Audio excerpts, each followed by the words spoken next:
রাস্তা আটকে যে দিনের পর দিন দোকান করে চলতো, সেই দোকানের দিনগুলো এবার শেষ। হাওড়া হাটের ছবি দেখাবো, দেখুন। হাওড়া হাটে ব্যবসায়ীদের সেখানে ব্যবসায়ী রীতিমতো বাধা দিচ্ছে। কেন্দ্রীয় বাহিনীর জওয়ানরা সেখানে মজুদ। হাওড়া হাটে দোকান তুলতে বাধা, পুলিশকে বাধা ব্যবসায়ীদের। দীর্ঘক্ষণ পথ আটকে বিক্ষোভ, রাস্তা আটকে দোকানের দিন শেষ। কি পরিস্থিতি এখন, বর্তমান পরিস্থিতি জানার চেষ্টা করব।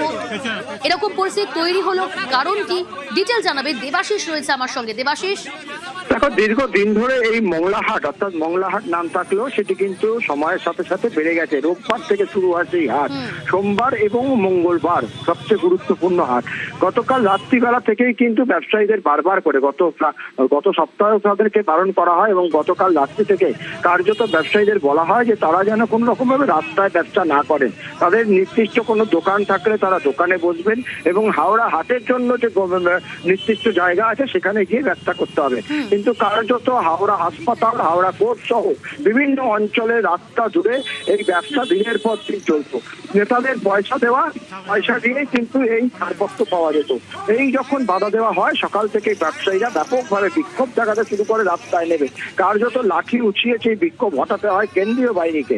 ইতিমধ্যে কিন্তু পরিস্থিতি উত্তপ্ত রয়েছে। তার পাশাপাশি পুলিশ প্রশাসনের তরফ থেকে কিন্তু ব্যবসায়ী সংগঠনের সঙ্গে বৈঠক করা শুরু হয়েছে এবং তাদেরকে নির্দিষ্ট জানিয়ে দেওয়া হয়েছে যে রাস্তায় বসে আর ব্যবসা করা সম্ভব নয়। নির্দিষ্ট জায়গা নিয়ম মেনেই করতে হবে ব্যবসা।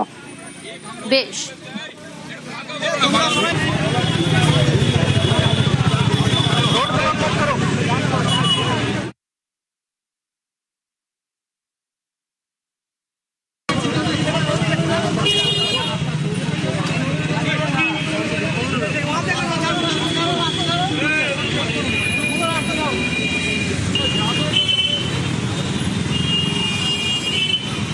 ওই দিকটা